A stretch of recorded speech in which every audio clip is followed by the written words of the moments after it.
block ng GMA sa isang kwento ng pag-iibigang pilit hinahadlangan.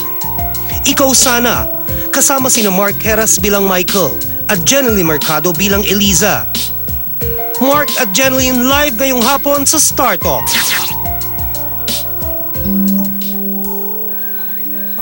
Ay nako, parang reunion daw ang Ikaw Sana. Ng Blue Moon. Ng Blue Moon, itong Ikaw Sana dahil magkasama kayo nila Pauline Luna at ni Direk Joel Lamangan. Totoo ba to? Oh, di ko. Naintindihan mo yung tanong mo? Para raw reunion ng Blue Moon. Blue Moon yung ginawa na sa Regal nung araw na directed by Joel Lamangan para daw reunion movie kasi kasama niyo rin si Pauline Luna at saka si Direk Joel Lamangan. Opo. Okay. Yun po yung... Gets mo na. Bakit naintindihan nyo na si Butch? Ba't ako hindi? Naggalit ako sa inyong dalawa. Naintindihan ko po na eh. Hindi, yun po yung parang ginawa namin Blue Moon before na love triangle between Jen, ako, and Pauline. Tapos yun po, yung director nga namin, si Direk Joel Lamangan. So, Okay, pero may kasunod yun mamaya kay Ricky yung tanong na yun. Ito muna, mas magiging daring ba kayong dalawa dito? Like, halimbawa, mas marami bang love scenes?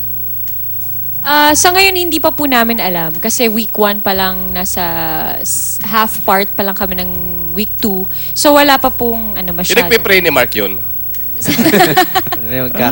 Saan dami nangyari since Ito, Blue yun Moon, yung kasunod na question. Mark, was there ever a time nagkatotoo yung love triangle with Jeneline and Pauline?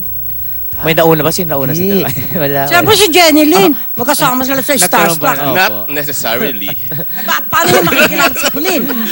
Nagkaroon ba? Wala, hindi naman po. Wala naman po nangyaring ganun. Hindi, sa likuran ni Jeneline. Wala. Wala rin. Ni Pauline. Hindi, tapos, ikaw Isa na ka raw sa dahilan ng hiwalayan, Pauline at Dennis Trillo. Bakit? Inahas mo ba si Pauline? Hindi po totoo yun. Hindi po. Siguro Ba't yun ang mga lumalabas na balita? Hindi po kasi 'di ba kami naman ni Pao, sobrang close talaga kami, 'di ba? Tapos hindi ko alam kung saan po galing yung issue. Hindi, mamaya si Pauline, tanungin natin. Pero Jen, sa isang interview, sinabi mong willing kang ipakilala mong daddy si Mark kay Alexis Jazz na nandito sa studio Sinabi ngayon. ko ba yun? Para surrogate father. Oo. Willing ka rin na ipakilala mong daddy si Mark kay Alex Jazz. Hindi, parang tito, di parang daddy. Ninong po. Yun. Parang Tito Mark, gano'n. Oo. Kasi talaga, di ba ninong naman siya talaga? Apo. Malaki ba binigay na pakimkim niya ng Wala binyag? pa nga po eh. Wala pa, Awitan okay. nyo naman Oh, po. sige. Oo nga, kunat niyan. Kunat niyan, no? Naantay ko lang yung sa yung Oo, sa pero- sweldo. Pero Mark, sinabi mo na matagal mo nang gusto magka-baby. At sinabi mo rin na kung magkabalikan kayo ni Jen, ay gusto mo last relationship mo na yon. Pwede kay Mark? naman, ano? Pwede ba yun? Ito ba yun? Maninigan mo ba yun? Kasi nga, dati sinabi ko na, masarap talagang magkaroon ng baby. Pero, kung talagang pwede lang, di ba? Bakit hindi? Pero, hindi, wala pa sa tamang edad eh. Siguro ako, for me, kung pwede lang. Tamang edad sa tamang time, ano? Opo, Ano yung tamang opo. time? Now. Hindi ko pa alam. Hindi pa. Wala not now. pa, no? Not now. Jeneline, hindi ka ba Hindi ka ba nang hinayang na nagkahiwalay kayo ni Mark at napunta ka sa iba? Hindi, pero meron ka naman magandang anak, di ba? Okay. Hindi. Hindi mo ba winis na sana ang tatay na lang ng anak mo si Mark? Well, hindi naman dumating yung time na yun. Kasi lahat naman nung nangyari sa akin, na hindi ko naman pinagsisihan. Dahil ang dami ko rin namang natutunan. Pero, anong reaksyon mo doon sa sinabi nga ni Mark na kung ikaw na Sana. magiging last sa buhay niya? If and when. Totoo ba yun, Mark? Natanong yata sa akin yung isang araw. May kasulatan ba yan? May promissory note ba? Ako si Mark, sa lahat ng babae yung sinasabi, no? Oh, coming from the, no? Pag sinabing last in quotation marks, ibig sabihin ba noon, yun na yung taong makasama mo habang buhay o papakasalan, Mark? Siguro, ganun po. Kasi syempre, pag sinabing last, final na yun. Last for the meantime or for... Hindi. For good. forever siguro. Totoo ba yun, manager? Yuck! Yuck! Talaga lang mo. Hindi nag-guess si Mark dito at ikaw nag-interview. Laglag siya lagi. Okay. Ikaw? Knowing him? Knowing him, no? Hindi, pwede niyo bang kausapin ang isa't isa at di ba, para sabihin niyo yung mga bagay na hindi niyo nasabi. Nasabi niyo at gusto niyo sanang ulitin sa isa't isa muli. Ang mashi, ha? Oo nga. Mashi talaga. Nakot! Very cheesy. Parang ano? Hoy, Mark, kung naging mabait ka lang sa akin nung araw, sana ikaw na. Ano Mark. Ganun tono rin, ha? Sige, Mark. Parang kayong dalawa na nag-uusap, parang Mark, nanonood.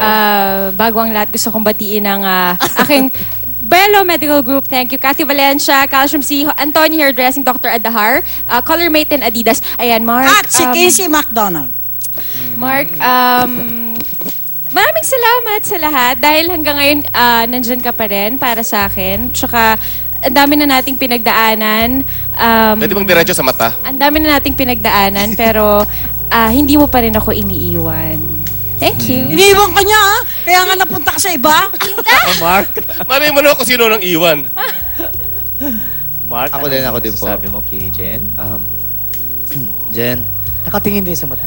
Yeah. thank you muna sa Forever Flawless, Dr. Vicky Bello, Bizarre American Boulevard at Stella Napaka-sincere Subianga. nila. Maraming very. salamat. Alam mo, very sincere kayong dalawa.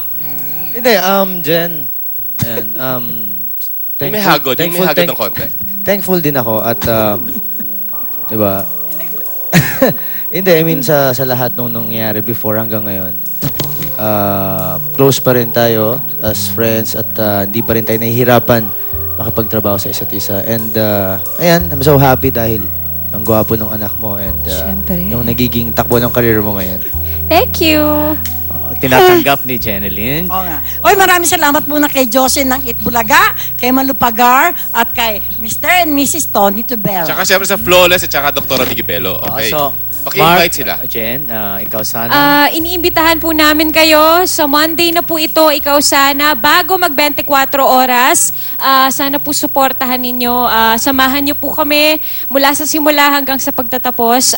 Ito po ay directed by Direct Joel Lamangan. Ayan.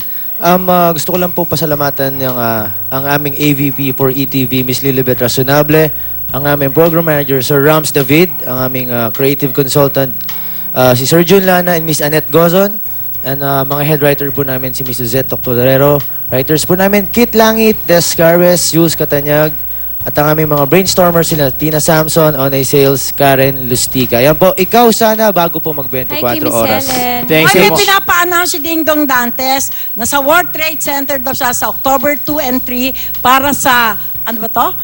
Malay ko, ikaw kausap eh. Para Yun sa na yun. Ultra Mega Supermarket ng mga Earning Lin. Okay, thank you Jen, thank you Mark. Thank you Salamat din po. po. Thank you. Si Buboy Villar, Ding ng Darn.